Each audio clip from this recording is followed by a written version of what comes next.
Di awal film ini kita akan diperlihatkan dengan seorang remaja bernama David. Ia terlihat cukup serius mengikuti pelajaran di kelasnya. Ia dikisahkan sebagai seorang remaja laki-laki yang sangat culun dan kerap mendapatkan perlakuan bully dari teman-temannya.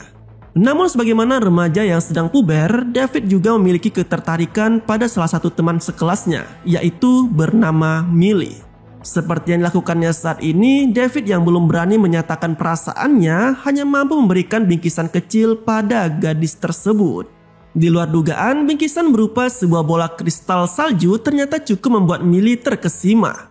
Ia bahkan menyukai benda pemberian David tersebut. Namun sayangnya romansa kedua remaja itu harus sirna seketika cuy. Karena tak lama kemudian muncul remaja lainnya yang bernama Mark. Ia diketahui merupakan tukang bully yang selama ini selalu mengganggu David di sekolah. Seakan tak memiliki rasa belas kasihan sama sekali, Mark yang tengil malah dengan teganya merampas bola kristal tadi dan melemparkannya ke sungai. Dan sungai itu sangat beku sekali.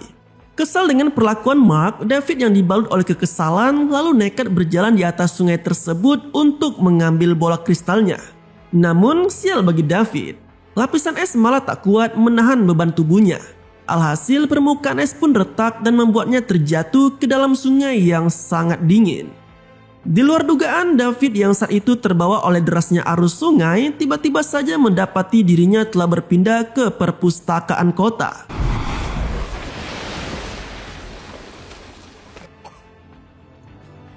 Meski sempat dibuat penasaran dengan apa yang dialaminya, namun David yang kedinginan dan basah kuyup akhirnya memutuskan untuk segera pulang ke rumahnya. Dalam kesehariannya, David ternyata hanya hidup berdua dengan ayahnya saja cuy. Ibunya diketahui telah kabur meninggalkan David saat masih berusia 5 tahun. Ayah David yang bernama William ternyata memiliki perangai yang sangat keras. Bahkan tak jarang David menjadi sasaran kemarahan dari sang ayah hanya karena perkara kecil yang seharusnya bisa mendamaikan keduanya.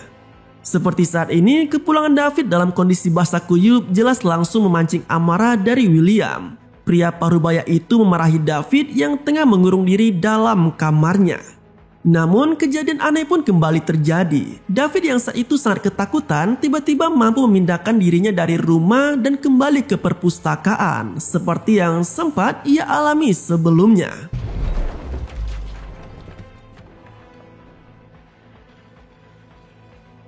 Mendapati tubuhnya yang telah berpindah ke tempat yang berbeda, David perlahan mulai menyadari jika dirinya memiliki kemampuan teleportasi yang tak dimiliki oleh siapapun.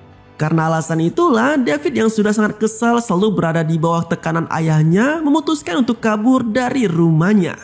Nah, dengan bermodalkan uang tabungan seadanya, David bertekad untuk memulai kehidupan barunya sendiri dan terlepas dari kekangan William. Ia agaknya begitu yakin jika nantinya bisa menjalani hidupnya sendiri.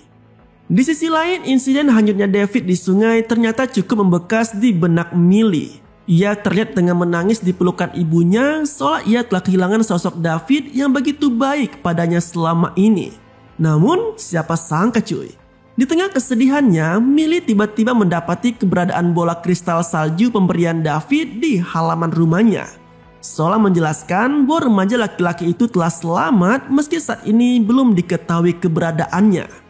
Dalam pelariannya, David yang hanya memiliki sedikit uang dengan nekat melakukan perjalanan ke kota dan singgah di salah satu penginapan sederhana untuk sementara waktu saja. Sejak saat itulah ia mulai menggali potensi dalam dirinya, terutama untuk kemampuan teleportasi yang ia miliki. Perlahan tapi pasti, David mulai bisa mengendalikan tubuhnya dan mencari cara agar ia bisa berpindah tempat sesuai keinginannya. Nah, meski baru hanya bisa berpindah ke lokasi yang pernah ia kunjungi sebelumnya, namun setidaknya progres tersebut telah meningkatkan kepercayaan diri David atas kemampuannya. Sadar akan kemampuannya dalam berteleportasi, David yang mulai kehabisan uang akhirnya tercetus ide untuk mengambil uang di brankas salah satu bank. Setidaknya dengan cara itulah ia bisa mendapatkan uang dengan mudah dan cepat. Dengan lebih dulu mengunjungi langsung bank yang akan menjadi targetnya, David akhirnya bisa berteleportasi ke bank tersebut sesuai keinginannya cuy. Bahkan ia tak hanya sekedar mampu berpindah ke dalam bank saja, tetapi juga bisa langsung masuk ke ruang brankas tempat disimpannya uang para nasabah di sana.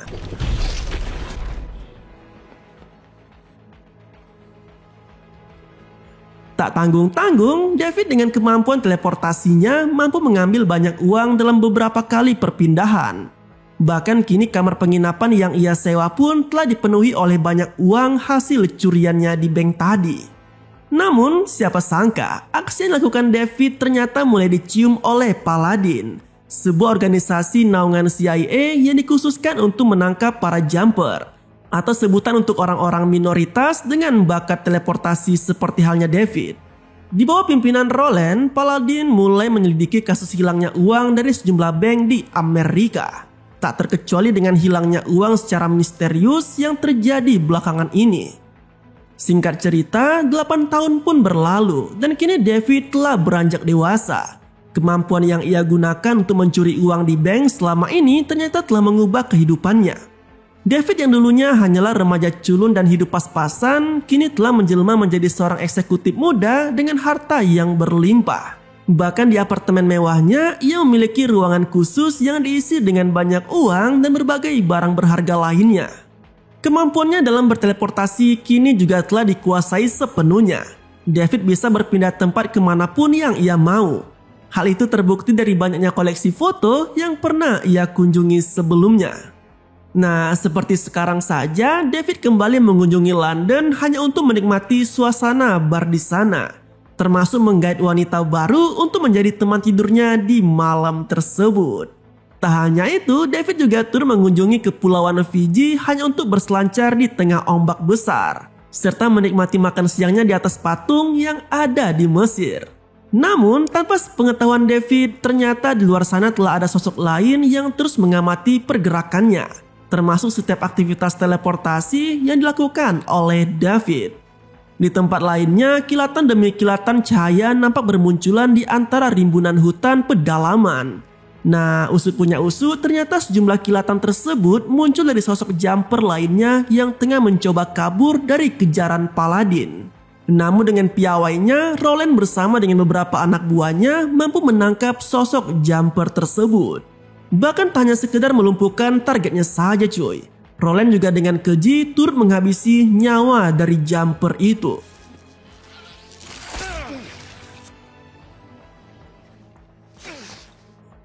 Kembali ke David, ia yang telah puas melalui harinya di berbagai penjuru dunia, kini memutuskan untuk kembali ke apartemennya. Namun siapa sangka, kedatangannya ternyata telah disambut oleh Roland yang sudah lebih dulu berada di apartemen tersebut. Dalam pertemuan mereka, Roland mulai memojokkan David dengan menyebutnya sebagai sosok pencuri di bank. Tentu saja berkat kemampuan teleportasi yang ia gunakan. Mendapat tuduhan tersebut, David yang awalnya cuek kini mulai menyadari bahwa kemampuannya dalam berteleportasi ternyata turut diketahui oleh segelintir orang di luar sana, termasuk si Roland. Sadar dirinya bisa saja terancam, David lalu mencoba kabur dari apartemennya. Namun upaya tersebut bisa dengan mudah digagalkan oleh Roland. Dengan menggunakan alat kejut bertegangan 1000 volt, pemimpin Paladin itu bisa dengan mudah menggagalkan setiap upaya David untuk berpindah tempat. Namun hal itu tak berlangsung lama cuy. David yang tak kehilangan akal akhirnya berhasil memperdaya Roland dan bisa berteleportasi ke tempat yang tak pernah dilacak oleh Paladin sebelumnya. Tak lain dan tak bukan adalah rumah milik ayah David. Mendapati suara gaduh dari kamar lama David, William yang selama ini sangat kesepian seketika tersadar akan kedatangan putranya tersebut. Kesendirian selama beberapa tahun yang ia lalui agaknya telah membuat pria parubaya itu sangat kesepian dan benar-benar merindukan kehadiran sosok putranya. Berbeda dengan David, trauma masa kecil yang ia alami selama tinggal bersama William jelas sangat membekas di benaknya. Kondisi itulah yang membuat David memilih untuk kembali meninggalkan rumahnya dan membiarkan William tetap berada di sana sendirian. Nah, seakan kembali terngiang dengan memori lamanya, David yang juga teringat dengan Millie akhirnya memberanikan diri untuk mendatangi rumah teman lamanya itu. Namun sayangnya, gadis pujian tersebut kini sudah tidak berada di rumah bersama orang tuanya. Millie diketahui telah menetap di rumahnya sendiri dengan bekerja sebagai pelayan di sebuah bar tak jauh dari sana. Nah, berbekal informasi tersebut, David yang masih merindukan Millie akhirnya mendatangi bar yang menjadi tempat kerja dari gadis pujaannya itu. Namun sial bagi David, pertemuan penuh kesan yang seharusnya dilalui bersama Millie malah terganggu oleh keberadaan Mark di bar. Setelah mendapatkan kembali objek bully yang telah lama dirindukannya, Mark yang masih tengil kembali mengejek David seperti yang biasa dilakukannya saat masih bersekolah dulu. Bahkan keduanya pun sempat terlibat pertikaian yang cukup menghebohkan seisi bar. Nah, menariknya, David yang menyadari dirinya hanya akan menjadi samsak hidup untuk Mark, lalu memanfaatkan kemampuannya untuk memindahkan pria tengil itu ke lokasi yang sangat asing bagi Mark. Nah, mendapat dirinya telah berada di ruangan berangkas, Mark yang awalnya berlagak jagoan seketika dibuat terdiam dan hanya bisa ketakutan atas fenomena aneh yang baru pernah dialaminya itu. Puas dengan memindahkan Mark jauh dari lokasi asalnya, David lalu meninggalkan tukang bully itu sendirian di dalam ruangan berangkas dan kembali ke bar untuk menemui Millie. Tanpa adanya Mark lagi mengganggunya, David kini bisa lebih leluasa saat berbincang empat mata dengan Millie. Bahkan keduanya juga sempat membicarakan tentang kota Roma yang selama ini menjadi kota impian bagi gadis tersebut. Merasa dirinya telah memiliki banyak uang, David dengan percaya diri mengajak Millie untuk pergi ke Roma bersamanya. Bagai mendapat durian runtuh, Millie yang mendapatkan tawaran pergi ke Roma sontak menerima ajakan tersebut. Dan tak butuh waktu lama, ia bersama dengan David pun langsung terbang menuju ke kota impiannya itu. Di waktu yang sama, Mark yang pergok tengah berada di dalam berangkas bank kini harus menjalani pemeriksaan di kantor polisi. Dan salah satu yang menginterogasinya adalah Roland. Berkat sesi interogasi tersebut, pemimpin Paladin itu akhirnya mendapatkan sejumlah informasi terkait David dan masa lalunya, tak terkecuali dengan Millie. Nah, sementara itu David dan Millie yang baru tiba di Roma lalu memutuskan untuk transit sejenak di salah satu hotel mewah yang ada di sana. Di tempat itulah keduanya mulai mengungkapkan perasaannya masing-masing hingga berujung dengan hubungan yang lebih enak di antara mereka. Seperti umumnya para turis yang datang ke Roma, David dan Millie juga menyempatkan diri untuk mengunjungi Kolosium. Namun sayangnya kedatangan mereka yang terlalu sore justru membuat keduanya tak bisa masuk ke dalam bangunan tersebut. Para penjaga telah lebih dulu menutup akses masuk Kolosium menyusul jam operasional yang telah usai. Tak mau kedatangannya sia-sia, David memanfaatkan kemampuan teleportasinya untuk membuka salah satu pintu masuk Kolosium. Alhasil, ia dan Millie pun akhirnya bisa berkeliling di dalam bangunan bersejarah itu. Di luar dugaan, David yang saat itu mencoba membuka pintu lainnya dari ruangan yang berbeda ternyata malah bertemu dengan sosok yang selama ini telah mengawasinya. Pria yang memperkenalkan dirinya sebagai Griffin itu tanpa basa-basi langsung memperingatkan David untuk tidak gegabah dalam menggunakan kemampuannya. Ia juga sempat menunjukkan kemampuan teleportasi sama seperti yang dimiliki oleh David. Dari sinilah akhirnya David menyadari bahwa ia bukanlah satu-satunya orang yang memiliki kemampuan teleportasi, melainkan ada sejumlah orang lagi di luar sana yang memiliki kemampuan sama seperti dirinya. Sayangnya pertemuan mereka tak berlangsung lama karena kemudian tiba-tiba muncul beberapa anak buah Roland yang berusaha menangkap kedua jumper itu. Menyadari dirinya dalam bahaya, David yang tak ingin mendapat masalah dengan Paladin lalu berusaha kabur menggunakan kemampuan teleportasinya. Namun sayang, upaya tersebut bisa dengan mudah digagalkan. Jeratan kawat listrik bertegangan tinggi telah menghambat David untuk melakukan teleportasi. Lain halnya dengan Griffin, ia yang nampak terbiasa kejar-kejaran dengan para anggota Paladin malah seperti menemukan keseruan sendiri ketika memperdaya satu demi satu anak buah Roland itu. Usai menghabisi semua anggota Paladin, Griffin yang merasa urusannya dengan David telah selesai lalu pergi kembali ke tempat persembunyiannya.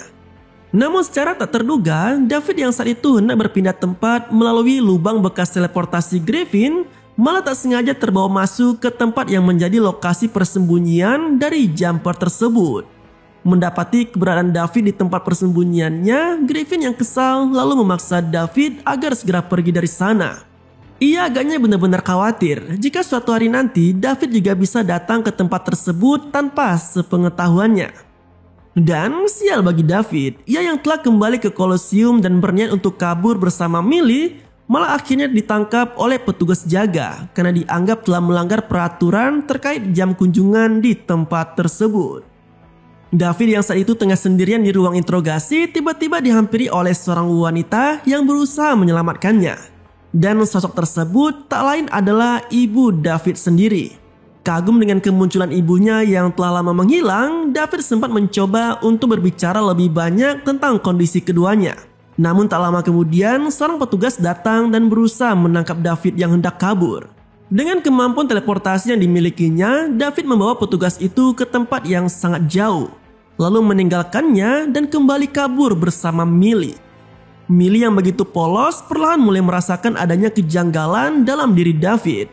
Terlebih kini pacarnya itu terus saja meminta Millie untuk segera meninggalkan Roma tanpa alasan. Meski kesal dengan keputusan David, namun pada akhirnya Millie menuruti permintaan pacarnya itu dan segera pergi meninggalkan Roma. Di sisi lain, menghilangnya David dan Millie dari Roma jelas telah membuat Roland menjadi kesal. Namun tampaknya hal itu tak sedikit pun mengendurkan tekadnya untuk terus memburu David. Karena alasan inilah, Roland lalu menemui William berbekal info yang didapatnya dari Mark. Nah, dalam pertemuannya dengan William, Roland mencecari pria itu dengan sejumlah pertanyaan terkait keberadaan David. Namun sayangnya tak banyak jawaban yang bisa diberikan oleh William. Terlebih putra sematawayangnya itu juga telah pergi dari rumah 8 tahun silam. Kendati demikian, kejanggalan juga turut ditemukan oleh Roland, terutama ketika ia mendapati fakta menarik tentang istri William, yang mana diketahui jika wanita bernama Mary itu malah lebih dulu meninggalkan William bahkan ketika putra mereka baru berusia 5 tahun. Nah, di waktu yang sama, penelusuran pada eksistensi Paladin juga turut dilakukan oleh David. Ia yang masih bingung dengan keberadaan organisasi tersebut akhirnya nekat berteleportasi ke tempat persembunyian Griffin. Nah, di momen itulah terungkap bahwa Paladin sejatinya bukanlah organisasi resmi milik pemerintah, melainkan hanya kumpulan dari beberapa orang yang fanatik terhadap agama. Paladin selama ini bergerak atas kemauan mereka sendiri. Tak hanya menyasar para jumper, tetapi juga turut menjadikan para penyihir sebagai targetnya. Parahnya lagi, anggota Paladin juga tak segan untuk membunuh semua targetnya, termasuk anggota keluarga atau orang terdekat dari targetnya tersebut. Menyadari orang-orang terdekatnya dalam bahaya, David lalu berpindah ke rumah lamanya untuk mengecek kondisi sang ayah. Entah apa yang telah terjadi dalam pertemuan antara William dan Roland sebelumnya. Namun saat ini David hanya mendapati sosok ayahnya yang telah tiada dalam kondisi rumah yang berantakan. Tak kuasa menahan kesedihannya, David pun sempat memindahkan William ke salah satu rumah sakit. Namun apalah daya, ayahnya itu sudah lebih dulu meregang nyawa dan tak bisa diselamatkan. Tak terima dengan aksi keji Roland, David juga sempat berontak dengan mengkonfrontasi Mark hanya untuk meluapkan amarahnya. Ia lalu kembali mendatangi tempat persembunyian Griffin dan menceritakan tentang kondisi ayahnya yang telah meninggoy di tangan Roland. Atas semua insiden yang telah ia lalui, David lalu menawarkan diri untuk bekerja sama dengan Griffin dalam memerangi Paladin. Nah, dalam misi melawan Paladin, langkah pertama yang dilakukan David adalah menyelamatkan Millie lebih dulu sebelum menjadi sasaran Roland. Namun, belum juga banyak obrolan yang mereka bicarakan, David malah mendapati kedatangan Roland yang telah tiba di depan rumah Millie. Tak ingin hal buruk menimpa pacarnya, David yang kehilangan akal lalu nekat memindahkan Millie ke tempat persembunyian Griffin. Namun bukan sambutan hangat yang diberikan oleh Griffin. Ia justru menyalahkan keputusan David yang seenaknya saja membawa Millie ke tempat persembunyiannya. Tak hanya itu, Griffin juga mengungkapkan bahwa Paladin ternyata memiliki mesin canggih yang bisa menelusuri portal jejak kepergian dari para jumper. Dengan kata lain, jejak kepergian David bisa saja diketahui oleh kelompok Roland. Dan bukan tidak mungkin bila pemimpin Paladin itu menggunakan jejak tersebut sebagai portal untuk berpindah ke lokasi David berada. Dan benar saja, kekhawatiran Griffin pun terbukti. Roland dengan berbekal mesin canggih miliknya berhasil masuk ke portal yang sebelumnya dibuat oleh David. Alhasil, pria itu pun kini bisa menuju ke tempat persembunyian dari Griffin. Pertarungan antara Roland dan kedua jumper itu pun terjadi dengan begitu sengit. Dalam pertarungan tersebut, David yang minim pengalaman bisa dengan mudah dijerat oleh kawat besi bertegangan tinggi milik Roland. Sementara Griffin yang selama ini menjadi musuh bebuyutan Paladin terus saja memberi perlawanan kepada Roland. Bahkan pria berambut putih itu seakan benar-benar dibuat kerepotan oleh aksi memukau dari jumper tersebut. Dari sini juga terungkap bahwa selama ini Griffin sangat membenci Paladin karena ia memiliki kenangan kelam dengan organisasi tersebut, di mana kedua orang tuanya diketahui telah meninggoy akibat ulah keji dari komplotan Roland. Pertarungan di antara keduanya pun terus berlanjut, hingga mereka kembali menuju ke portal sebelumnya, yaitu di tempat tinggal Millie. Sementara itu Millie yang mendapati David yang tak berdaya dengan jeratan kaut besi di tubuhnya lantas mencoba menyelamatkan pacarnya tersebut. Tak lama kemudian Griffin tiba-tiba muncul ke tempat persembunyiannya lagi. Namun kali ini ia tak lagi membawa Roland bersamanya, melainkan ia justru merampas mesin canggih milik Paladin dengan tujuan agar komplotan tersebut tak bisa mengikutinya. Namun siapa sangka portal yang belum tertutup sepenuhnya masih bisa dimanfaatkan oleh Roland untuk menjaring Millie. Alhasil gadis itu pun berhasil ditarik kembali ke tempat asalnya. Khawatir pacarnya berada dalam bahaya, David sempat ingin menyelamatkan Millie dengan kembali masuk ke dalam portal tadi.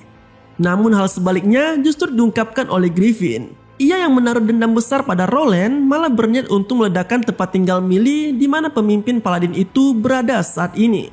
Sontak hal tersebut memancing perseteruan antara David dan Griffin. Keduanya bahkan sempat terlibat pertarungan sengit yang berlangsung di berbagai tempat di penjuru dunia.